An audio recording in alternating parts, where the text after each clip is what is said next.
दोस्तों दोस्तों पिछली बार हम लोगों ने आधुनिकता और समाजशास्त्र के मध्य के संबंधों की पड़ताल शुरू की थी और उसमें अनेक विचारकों को हम सम्मिलित करके इस अ, विचार की तरफ बढ़ रहे थे, इस तर्क की तरफ बढ़ रहे थे कि समाज शास्त्र और समाजशास्त्री क्यों समाज विज्ञान किसी न किसी रूप में आधुनिकता का अध्ययन करने के लिए कंपेल्ड है, क्योंकि जटिल समाज जितने भी हैं वो आधुनिकता का प्रतिनिधित्व करते हैं। अगर आपने ये कहीं विचार पढ़ा हो कि जो समाजशास्त्री हैं वो they are the destroyer of the myth, जो जितने भी मिथ हैं उनको तोड़ते हैं, और इसकी हमने चर्चा पहले के अपने लेक्चर्स में की है। तो जब हम मिथक को तोड़ने की कोशिश करते हैं, जब हम कल्पनाओं को तोड़ने का प्रयास करते हैं, तब स्वाभाविक है कि हमारा ध्यान उस आधुनिकता की तरफ जाता है जिसमें तर्क का समावेश है, जिसमें विज्ञान का समावेश है, जिसमें तथ्यों के आधार पर, वास्तविकताओं के आधार पर जीवन शैली के समावेश हैं, जिसमें कहीं ना कहीं हम ये बताने का प्रयास करते हैं कि जो कुछ हमारे सामने है वह वास्तविकता है, हमको मिथक पर भरोसा नहीं करना चाहिए। इस दौर में आधुनिकता समाजशास्त्र के अंदर एक बहुत महत्वपूर्ण पक्ष बन जाता है, जिसको केंद्र में रखकर हम समाज विज्ञान की और समाजशास्त्र की रचना करते हैं, उसके विकास की प्रक्रिया को देखते हैं और उसके भविष्य की संभावनाओं को तलाशते हैं। लेकिन इसका कदापि अर्थ ये नहीं है कि हम परंपराओं की बात नहीं करते। मार्क्स, मैक्स वेबर और दुर्खाइम, इन तीनों ने, जिन्होंने जटिल समाजों की चर्चा की है, वे परंपरागत समाजों की भी बात करते हैं और उनकी अपनी सामाजिक व्यवस्थाओं के विश्लेषण का भी प्रयास करते हैं। जब मार्क्स प्रिमिटिव सोसाइटी की बात करते हैं और फ्यूडल सोसाइटी की बात करते हैं, तो कहीं ना कहीं वो परंपरागत समाज के साथ जुड़ा हुआ है और धीरे धीरे इवोल्यूशनरी प्रोसेस में वह आधुनिकता की तरफ चलता चला जाता है जब पूंजीवाद का समावेश होता है। ठीक इसी तरह से दुर्खाइम अरुणा ट्राइब की चर्चा करते हैं, मॉस के साथ प्रिमिटिव क्लासिफिकेशंस की बात करते हैं, और फिर उसके बाद में मैकेनिकल सॉलिडारिटी और ऑर्गेनिक सॉलिडारिटी के रूप में सरल या परंपरागत समाज, और उसके बाद में जटिल और आधुनिक समाजों की चर्चा करते हैं। मैक्स वेबर ने भी जब Protestant ethics and the spirit of capitalism का उल्लेख किया, तो परंपरागत समाजों के अंदर, प्राचीन समाजों के अंदर जो धर्म की भूमिका थी, फिर वो चाहे चीन के अंदर थी चाहे भारतवर्ष के अंदर थी, उन सब का विश्लेषण किया। और फिर उसके बाद में प्रशासन तंत्र इत्यादि की चर्चा करते हुए वे भी जटिल समाज की बात करते हैं, आधुनिक समाज की बात करते हैं। इनफैक्ट समाजशास्त्र जब एनलाइटनमेंट की प्रोसेस से गुजरता है, तो एनलाइटनमेंट की प्रोसेस से गुजरते हुए हम उन सारे पक्षों का विश्लेषण करेंगे जिन विश्लेषण में नए प्रकार की सामाजिक संरचनाएं, नई सामाजिक व्यवस्थाएं, नई सामाजिक संस्थाएं, नई सामाजिक प्रक्रियाएं, ये सब हमारे पास उभर करके आती हैं। हम ये भी बात कर रहे थे कि आधुनिकता ने हमको कुछ तो दिया है। हम अगर हेनरी लेफ्टवेयर की बात करें, जिनकी एक बहुत महत्वपूर्ण किताब है इंट्रोडक्शन टू मॉडर्निटी, तो उसमें इंट्रोडक्शन टू मॉडर्निटी में लेफ्टवेयर ये बोलते हैं कि हम पहले की तुलना में अब ज्यादा स्वतंत्र हैं। पहले कभी हम इतने स्वतंत्र नहीं थे जितने कि अब हम स्वतंत्र हैं, और सभी दिशाओं के अंदर हम उस स्वतंत्रता की अनुभूति करते हैं। उसकी अपनी कोई सीमा नहीं है। हमको कई तरह के एडवांटेज मिले हैं, कई तरह के लाभ मिले हैं जहां तक हमारे फीलिंग के सवाल हैं। लेकिन इसके साथ साथ इस आधुनिकता ने हमारे जीवन के अंदर, सामाजिक जीवन में एक एकाकीपन को भी उत्पन्न किया है। और वह एकाकीपन कहीं ना कहीं आधुनिकता की देन है। जब हम सामूहिकतावाद से व्यक्तिवाद की तरफ यानी कलेक्टिविज्म से हम जब इंडिविजुअलिज्म की तरफ बढ़ते हैं, तो फिर हमको ये पता होना चाहिए कि हम धीरे धीरे अपने इर्द गिर्द एक ऐसे स्पेस को निर्मित कर रहे हैं जो स्पेस एकाकीपन की तरफ संकेत देता है। यह बात हमारे लिए बहुत महत्वपूर्ण हो जाती है। हम ये भी बात कर सकते हैं कि भाई समाज शास्त्र में जब आप कभी आगे बढ़ेंगे और हम लोग आगे के लेक्चर्स में चर्चा करेंगे कि मॉडर्निटी, मॉडर्निज्म, मॉडर्नाइजेशन और पोस्ट मॉडर्निज्म, इन सब के बीच में क्या संबंध है और इन सब के बीच में क्या अंतर है, इन सब की चर्चा करेंगे तो फिर समाजशास्त्र की एक बहुत व्यापक समझ हमारे सामने उभर करके आएगी। ये एक बात हमने और भी पिछली बार संकेत दिया था कि जब एडोर्नो डायलेक्टिक्स ऑफ एनलाइटनमेंट की बात करते हैं, उनकी एक बहुत ही महत्वपूर्ण पुस्तक है, तो उसमें उनका साफ साफ संकेत ये है कि एनलाइटनमेंट की प्रोसेस ने यानी नव जागरण की प्रोसेस ने हमारे सामने परस्पर विरोधी प्रक्रियाओं को उत्पन्न किया है। एक तरफ जहां वो तर्क को उत्पन्न करते हैं, एक तरफ जहां हमारे सामने नई टेक्नोलॉजिकल डिवाइसेज आती हैं, हमारी अपनी आवश्यकताओं की पूर्ति के नए साधन आते हैं, और मुक्ति के जहां हमको नए नए मैकेनिज्म नजर आने लगते हैं, लिबरेशन का कंपोनेंट हमारे लिए बहुत महत्वपूर्ण होता चला जाता है। वहीं दूसरी तरफ, एक तरफ तो जब लिबरेशन है, स्वतंत्रता है, वहीं एडोर्नो का मानना यह है कि ये डायलेक्टिक्स ऑफ एनलाइटनमेंट में यानी एक अंतर विरोध में ऑपरेशन यानी दमन और प्रभुत्व, ये दो चीजें भी उभर करके आती हैं। और एक बड़ा इंटरेस्टिंग पार्ट एडोर्नो बोलते हैं कि ये जो डोमिनेशन और ऑपरेशन है, ये दोनों पक्ष कहीं ना कहीं एक मुखौटा लगाते हैं, जिस मुखौटे के अंदर हमको लिबरेशन नजर आता है। यानी मुक्ति का मुखौटा तो जरूर बरकरार है, एक तरफ तो मुक्ति का मुखौटा वास्तविक है एनलाइटनमेंट के कारण, और दूसरी तरफ मुक्ति के मुखौटे के अंदर वो हमको ऑपरेशन और डोमिनेशन, दमन और प्रभुत्व, इन संरचनाओं के साथ में हमको कंट्रोल करने का प्रयास करते हैं।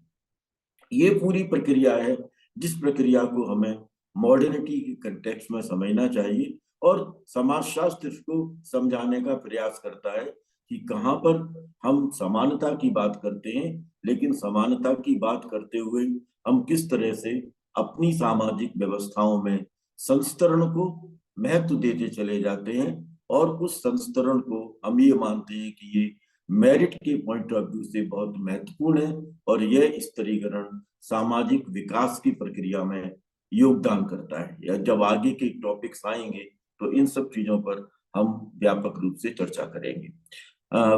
एक बहुत महत्वपूर्ण विचारक हुए हैं आज के दौर में, एंथनी गिडिंस। उन्होंने मॉडर्निटी के बारे में काफी कुछ विचार अपने व्यक्त किए हैं, और उन विचारों के साथ में ये मॉडर्निटी को एक प्रोजेक्ट के रूप में स्थापित करते हैं कि ये एक अनफिनिश्ड प्रोजेक्ट है। बिना मॉडर्निटी की चर्चा किए हुए हम समाज शास्त्र की चर्चा नहीं कर सकते। और उनका मानना ये है कि पूंजीवाद, औद्योगिकवाद, निगरानी और सैन्य उद्योग, military industrial complexes, surveillances, industrialism and capitalism, ये चार बहुत महत्वपूर्ण डायमेंशंस हैं, जिन डायमेंशंस के साथ में आधुनिकता का पक्ष जुड़ा हुआ है। और हमने पिछली बार ये भी संकेत लिए थे जब पहला लेक्चर था कि मॉडर्निटी जहां हमको एक तरह की एस्पिरेशंस प्रदान करती है, एक तरह से हमको संतुष्टि की तरफ ले जाती है, वहीं यह हमको कई तरह की सफरिंग्स और मिजरीज भी प्रदान करती है, कई तरह के दुख देती है, कई तरह के कष्ट देती है, कई तरह के संकट हमारे सामने उत्पन्न करती है, विशेष रूप से पीजेंट्री के सामने, प्रोलिटेरिएट के सामने और आर्टिजन्स के सामने, यानी कारीगरों के सामने, सर्वहारा के सम्मुख और कृषक वर्ग के सम्मुख, क्योंकि ये वर्ग जो कि मार्जिनलाइज्ड सेक्शंस हैं, ये इस मॉडर्निटी के दौर में पूंजीवादी आधुनिकीकरण के द्वारा उत्पन्न की गई शोषण की संरचनाएं उनके शिकार हैं। और यहाँ ऐसा लगता है कि जो पूंजीवादी आधुनिकीकरण है, इसको हम औद्योगिकरण की प्रक्रिया के साथ में जोड़ सकते हैं। और इस औद्योगिकरण ने, यानी पूंजीवादी आधुनिकीकरण ने, हमारे यहाँ पर कई तरह के जो हाशिए पर धकेले गए समूह हैं, उन समूहों की चर्चा की है, या उन समूहों की समूची हम जीवन पद्धति को देख सकते हैं। एक ये भी विचार उभर करके आ रहा है कि जिस तरह से ये पूंजीवादी आधुनिकीकरण हुआ है, औद्योगिकरण हुआ है, आने वाले समय में ये महिलाओं को फिर से डोमेस्टिक स्पेस का हिस्सा बनाएगा। हालांकि आज उनके अपने श्रम का महत्व है, वो वर्किंग वुमेन के रूप में काम कर रही हैं, लेकिन जिस तरह से ऑटोमेशन उभर करके आएगा, वह ऑटोमेशन धीरे धीरे महिलाओं को फिर से उस डोमेस्टिक स्पेस में ले जाएगा। तो हमें आधुनिकता के इन सारे पहलुओं की भी बात करने की जरूरत है। जहां तक भारतीय समाज वैज्ञानिकों का सवाल है, योगेंद्र सिंह ने अपनी पुस्तक मॉडर्नाइजेशन ऑफ इंडियन ट्रेडिशन में हम कैसे ट्रेडिशनलिटी से मॉडर्न की तरफ जा रहे हैं, इसके लिए एक मॉडल पेश किया था, जिसमें उनका मानना ये था कि संस्तरण, संपूर्णता या समग्रता, सातत्य और पराभौतिकतावाद, ये चार ऐसे अवयव हैं जो कि पारंपरिकता का प्रतिनिधित्व करते हैं, जबकि समानता, व्यक्तिवादिता, परिवर्तन और भौतिकतावाद, ये चार ऐसे पक्ष हैं जो कि आधुनिकता का प्रतिनिधित्व करते हैं। और भारतीय सामाजिक व्यवस्था पहले वाली प्रणाली से इस प्रणाली की तरफ, यानी पारंपरिकरण से आधुनिकीकरण की तरफ अग्रसर हो रही है। और इस आधुनिकीकरण की प्रक्रिया में अनेक भारतीय परंपराएं भी आधुनिकता के परिवेश का हिस्सा बनती चली जा रही हैं। ये एक तर्क दिया जा सकता है, अगर हम समूची सामाजिक व्यवस्थाओं का विश्लेषण करें, कि पारंपरिकता यानी ट्रेडिशनलिज्म, आप चाहे इसकी कितनी ही प्रशंसा कर लीजिए, कितना ही हम ग्लोरीफाई कर लें परंपराओं को, कितना ही हम पारंपरिक विचारों को ग्लोरीफाई कर लें, लेकिन वे समाज के एक बहुत बड़े हिस्से के लिए अनकाइंड रहे हैं। वो दयालु नहीं रहे, कभी कभी उन्होंने उनकी तरफ फ्लेक्सिबिलिटी नहीं दिखाई। हालांकि पारंपरिकता का महत्व है, उसको नकारा नहीं जा सकता, लेकिन जहां तक हाशिए पर खड़े हुए समाज का सवाल है, ये परंपराएं अनकाइंड रही हैं, इनफ्लेक्सिबल रही हैं। और जो लोग, जो व्यक्ति अपने अपने अंदर के टैलेंट को एक्सप्रेस करना चाहते थे, उनके लिए ये परंपराएं कहीं ना कहीं कांस्टेंट का काम करती रही हैं, कहीं ना कहीं वो एक अवरोध का काम करती रही हैं। आधुनिकता उन अवरोधों को न्यूनतम करती है। दीपांकर अपनी किताब मिस्टेक इन मॉडर्निटी में डिग्निटी ऑफ द इंडिविजुअल, व्यक्ति की जो अपनी शिष्टता है, व्यक्ति का जो सम्मान है, उसके साथ सार्वभौमिक प्रतिमानों के साथ जुड़ाव को लेकर के, व्यक्ति के जो अपने अचीवमेंट हैं, जो उसकी अपनी उपलब्धियां हैं, वो उपलब्धियां महत्वपूर्ण होती चली जाती हैं, उनका विस्तार होता चला जाता है। और सार्वजनिक जीवन में अकाउंटेबिलिटी, हमारी अपनी क्या क्या प्राथमिकताएं, और हम किस तरह से अपने आप को प्रतिबद्ध बनाते हैं, हमारी अपनी जवाबदेही क्या है, इन चार तत्वों को लेकर के dignity of the individual, adherence to universalistic norms, elevation of individual achievement, accountability in public life, इनको वो आधुनिकता की विशेषताओं के रूप में बताते हैं। और ये आधुनिकता की विशेषताएं अकाउंटेबिलिटी के सवालों को कहीं ना कहीं आगे चल करके सवालों के घेरे में भी ले आती है, क्योंकि high technology, super fast transit system और कंज्यूमरिज्म, इन प्रक्रियाओं ने यहाँ व्यक्ति के अंदर सेल्फ सेंटर्डनेस को, स्वार्थपरकता को, कंज्यूमरिज्म को डेवलप किया है। उसने कहीं ना कहीं अकाउंटेबिलिटी के सवालों को हमारे सामने रेज किया है, उनको क्वेश्चनेबल बनाया है। मॉडर्निटी हमारे लिए कई तरह की एस्पिरेशंस को डेवलप करती है, कई तरह की हमारी आकांक्षाएं विकसित होती हैं, और वे आकांक्षाएं सामाजिक संरचनाओं की नवीनताओं को उत्पन्न करती हैं, नई सामाजिक व्यवस्थाओं के अस्तित्व आते हैं, हम नई सामाजिक प्रक्रियाओं में जुड़ते चले जाते हैं, और इन सब के साथ जो हमारा जुड़ाव है यह समाज को डिफरेंशिएटेड करता चला जाता है। समाज में अनेक प्रकार के विभेदीकरण आते चले जाते हैं, यानी सोसाइटी बिकम्स हाईली डिफरेंशिएटेड, और ये जो हाईली डिफरेंशिएटेड सोसाइटी है यही एक जटिल समाज के रूप में हमारे सामने आती है, और इस जटिल समाज में हम विभिन्न प्रकार की भूमिकाओं को देख सकते हैं। रोल्स में बड़ा डिफरेंशिएशन आता चला जाता है, क्योंकि हमारे रोल्स बदलते हैं, हमारी भूमिकाएं बदलती हैं, हमारी संस्कृतियों में बदलाव आते हैं, समाज विभेदीकृत होता है, तो अंतः क्रियाओं के दौर में अनेक प्रकार के समूह एक दूसरे के साथ में जुड़ते चले जाते हैं, जिनका प्रभाव हमारे सामाजिक जीवन पर पड़ता है, और इसलिए मॉडर्निटी को एथनोग्राफिक ऑब्जेक्ट की संज्ञा भी दी जा सकती है। ये एक एथनोग्राफिक ऑब्जेक्ट है, इसको मतलब ये हमारी एथनिसिटी, हमारी अपनी पहचान, हमारी अपनी संस्कृति, इन सब के साथ में जुड़ा हुआ है, और उसके संदर्भ में आधुनिकता का मूल्यांकन किए जाने की जरूरत है। ये जो मेटेरियलाइजेशन उत्पन्न हुआ आधुनिकीकरण की प्रक्रिया से, इस आधुनिकीकरण की प्रक्रिया से उत्पन्न मेटेरियलाइजेशन ने समूचे विश्व को प्रभावित किया है, केवल पश्चिम इससे प्रभावित नहीं हुआ,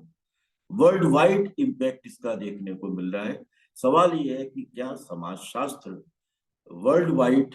सोसाइटीज को, समूचे विश्व के समाजों को अपने सब्जेक्ट मैटर में शामिल कर रहा है, या आज भी समाजशास्त्र का यूरोसेंट्रिक कैरेक्टर है। हम अगर साउथ एशिया के समाजों को, ईस्ट एशिया के समाजों को, अफ्रीकन सोसाइटीज को, इन सबको शामिल नहीं करेंगे और इसमें आधुनिकता के प्रभावों की समीक्षा नहीं करेंगे, तो हमको लगता है कि समाजशास्त्र का एक बहुत महत्वपूर्ण पक्ष इसमें छूटता चला जाएगा। और इसलिए मॉडर्निटी मुझे लगता है कि एक मूल्य बन जाती है, एक ऐसा मूल्य जिस मूल्य का विश्लेषण करते हुए विश्व के अंदर स्थापित सभी समाजों को, यानी समूचे मानव समाज का विश्लेषण किए जाने की जरूरत है। यह विश्लेषण विशेष रूप से किया जाना चाहिए जब सामंतवाद का ब्रेकडाउन हुआ, सामंतवाद का जब पतन हुआ फ्रांस की क्रांति के बाद, उसके साथ साथ किस तरह से चीजें उत्पन्न हुई,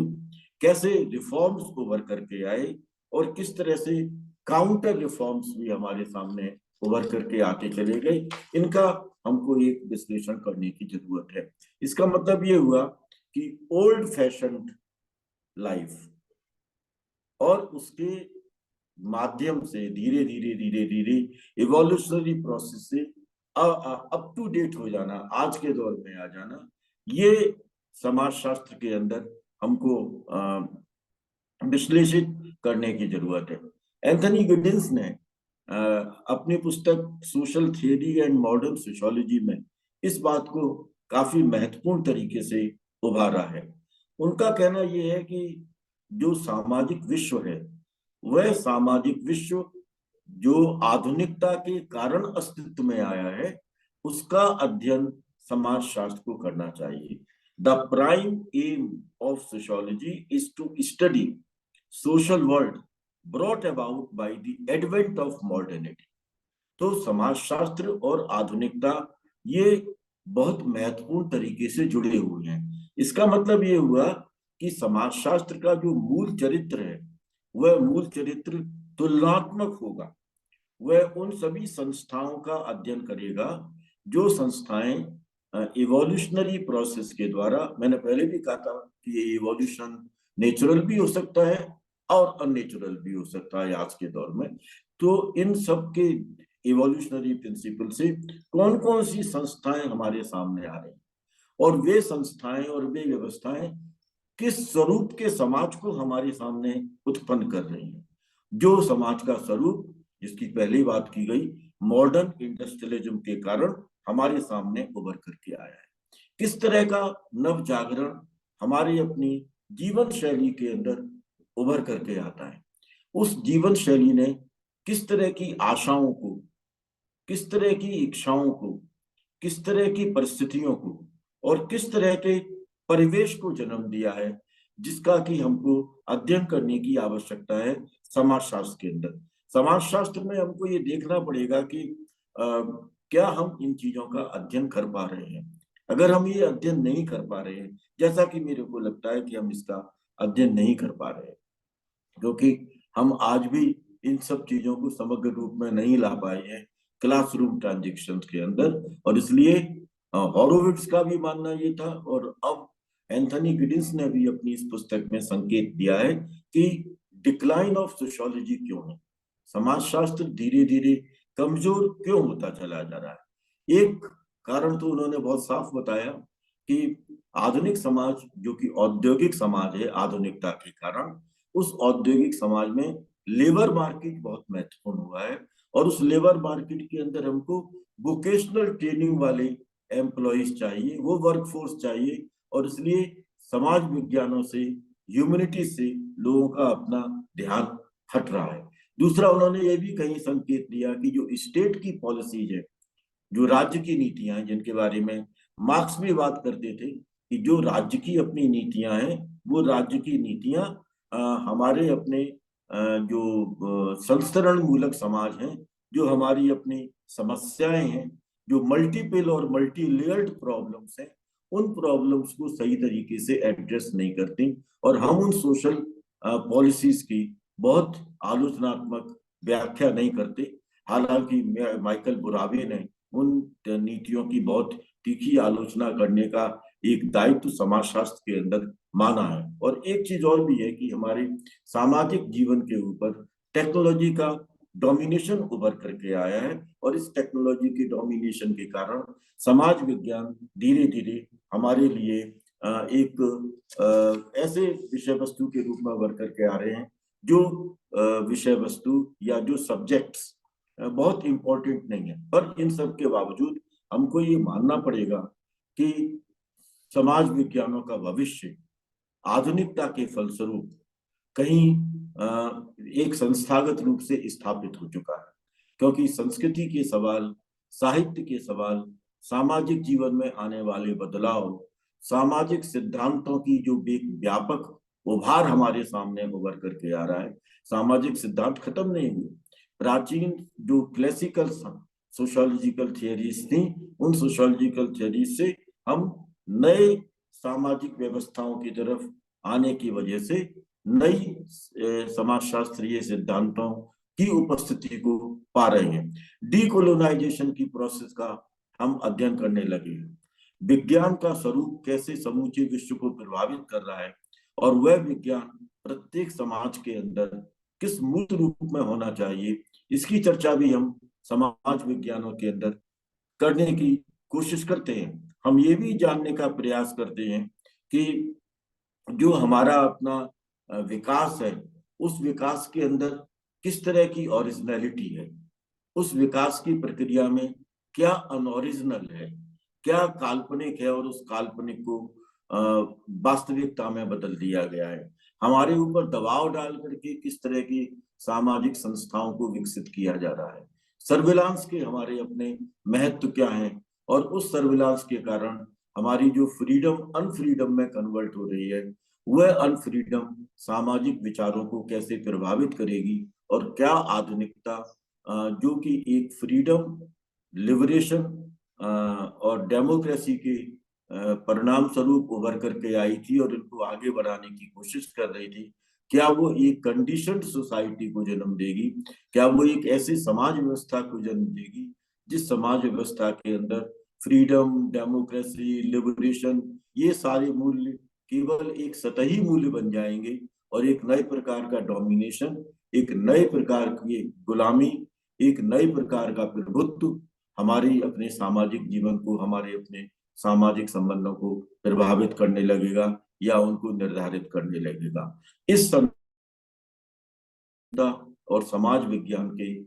बीच के जो रिलेशनशिप है, उस रिलेशनशिप को समझने की जरूरत है। और मेरा अपना मानना ये है कि अन्य समाज विज्ञानों की तुलना में समाजशास्त्र आधुनिकता की अवधारणा को,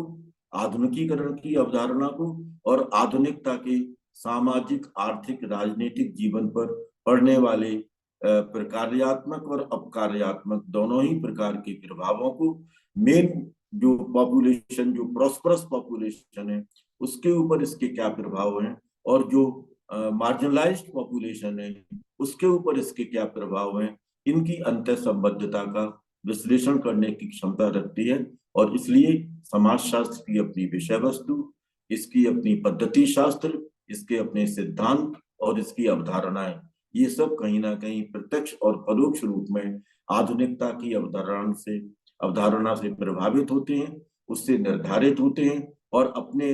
इन विचारों के माध्यम से वे आधुनिकता के नए परिप्रेक्ष्य को हमारे सामने प्रस्तुत करने की कोशिश करते हैं। इसलिए हमने आधुनिकता की वर्गीकरण प्रस्तुत किए थे कि उस वर्गीकरण को भी हमें समाजशास्त्र के अंदर समझने की जरूरत पड़ेगी। ये पक्ष है जिसको कि मैं आज के अपने लेक्चर में प्रस्तुत करने की कोशिश कर रहा था। आगे आने वाला जो लेक्चर होगा, उस लेक्चर में हम अब समाजशास्त्र के अनेक नए पक्षों का उल्लेख करने का प्रयास करेंगे। बहुत बहुत धन्यवाद।